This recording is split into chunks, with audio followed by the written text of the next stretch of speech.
بالذاكرة قليلا إلى حوالي 4 أشهر عندما وقف بشار هذا الوريث القاصر بدون تجريح رجاء على الحاف ماشي الرئيس بشار الأسد بدون تجريح. لا ما بقول أنا رئيس. لا تتجاوز شنو التجاوز.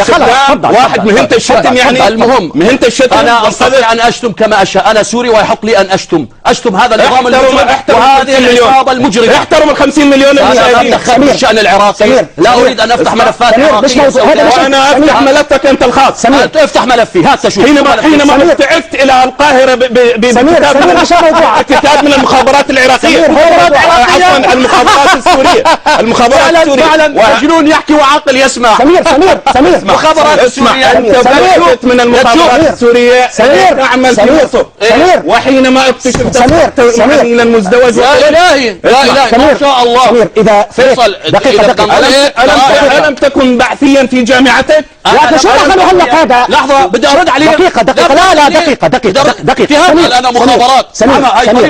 سمير أنا اتفقت أنا وياك إذا بتقاطع سمير نحن بكفينا شبيحة سوريين يعني كمان جايين تشبحوني رجاء بلا تشبيح. مش مسألة بلا تشبيح خليه يكمل تاخذ وقتك انت جاي كمان ناقصنا شبيحة هون يا سمير جاي بتضربنا كمان خلاص اسكتوا خلي